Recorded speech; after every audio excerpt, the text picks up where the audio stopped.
ಇವತ್ತು ಸದನದಲ್ಲಿ ಏನು 18 ಜನ ಶಾಸಕರನ್ನ ಏನು ಅಮಾನತು ಮಾಡಿದ್ದಾರೆ ಅದರ ವಿಚಾರವಾಗಿ ಮಾತಾಡಲಿಕ್ಕೆ ಸ್ಪೀಕರ್ ಅವ್ರು ನಮ್ಮ ಜೊತೆ ಇದ್ದಾರೆ.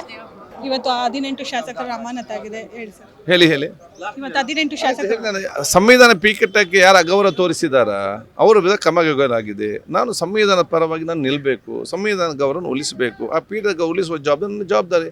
ಅದಕ್ಕೆ ನಾನು ಈ ಕ್ರಮ ನಾನು ತಗೊಂಡಿದ್ದೇನೆ. ವಿಪಕ್ಷದವ್ರು ಹೇಳ್ತಿದ್ದಾರೆ ನಮಗೆ ಅವಕಾಶ ಕೊಟ್ಟಿಲ್ಲ ಸ್ಪೀಕರ್ ಅವರು ಅನ್ನೋ ಒಂದು ಮಾತು ಕೇಳ್ಬಿಡ್ತೀವಿ. ನೋಡಿ, ಇವತ್ತು ಸನ್ಮಾನ್ಯ ನಿನ್ನೆ ಭಾಳಷ್ಟು ಚರ್ಚೆ ಆಯಿತು. ಗೃಹ ಸಚಿವರು ಉನ್ನತ ಮಟ್ಟ ತನಿಖೆ ಮಾಡ್ತಂತ ಹೇಳಿದರು. ಇವತ್ತು ಬೆಳಿಗ್ಗೆ ಮುಖ್ಯಮಂತ್ರಿಗಳು ಬಜೆಟ್ ಬಗ್ಗೆ ಉತ್ತರ ಕೊಡಲಿಕ್ಕೆ ಬಂದರು. ಆವಾಗ ಯಾವುದೇ ನೋಟಿಸ್ ಇಲ್ಲ, ಯಾವುದೇ ಪರ್ಮಿಷನ್ ಇಲ್ಲ, ಸಡನ್ ಆಗಿ ನಿಂತು 1 ನಿಮಿಷ ನಾವು ಮಹತ್ವದ ಚರ್ಚೆ ಮಾಡ್ತಂದೇಳಿ ಮಾತಾಡಿಕೊಂಡು ಭಾಳಷ್ಟು ಹೊತ್ತು ಚರ್ಚೆ ಆಯಿತು. ಮಾನ್ಯ ಮುಖ್ಯಮಂತ್ರಿಗಳು ಸ್ಪಷ್ಟವಾಗಿ ಉತ್ತರ ಕೊಟ್ಟರು.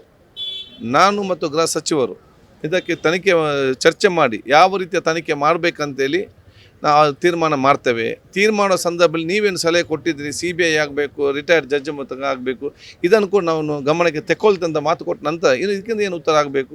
ಮತ್ತು ಯಾಕಾದರೂ ಅವರು ಸುಮ್ಮನೆ ಕೂತ್ಕೊಂಡ್ರು.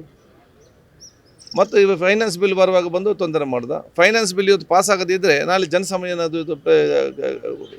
ರಾಜ್ಯದಲ್ಲಿ ಕೆಲಸ ಕಾರ್ಯಗಳು ನಡೀತದ, ಆಗ ಜನಸಾಮಾನ್ಯ ತೊಂದರೆ ಆಗಲಿಕ್ಕೆ ನಾನು ಬಿಡಬೇಕಾ? ಅದಕ್ಕಾಗಿ ಬಹುಶಃ ನಾನು ಫೈನಾನ್ಸ್ ಬಿಲ್ಲನ್ನು ಪಾಸ್ ಮಾಡಿದ್ದೇನೆ. ತದನಂತರ ಏನು ಅಗೌರವ ಆಗಿದೆ ಅದಕ್ಕೆ ಕ್ರಮ ತೆಗೆದುಕೊಂಡು ನಾನು ಸಂವಿಧಾನ ಪರವಾಗಿ ನಾನು ನಿಂತಿದ್ದೇನೆ. ಸರ್, ಈಗ ಸದ್ಯ ರಾಜ್ಯಪಾಲರಿಗೆ ಮನವಿ ಏನು ದೂರನ್ನು ಕೊಡ್ಲಿಕ್ಕೆ ಹೋಗಿದ್ದಾರೆ ಸರ್, ಅದ್ರ ಬಗ್ಗೆ ಅವ್ರು ಶುಭಾಶಯ ಸಲ್ಲಿಸ್ತೇನೆ. ಇದಿಷ್ಟು ಸ್ಪೀಕರ್ ಅವರು ಮಾತಾಗಿದ್ದು. ಕ್ಯಾಮ್ರಾ ಪರ್ಸನ್ ಸೂರ್ಯಪ್ರಕಾಶ್ ಜೊತೆ ಐಶ್ವರ್ಯ, ಅಶ್ವೇಗ ನ್ಯೂಸ್, ಬೆಂಗಳೂರು.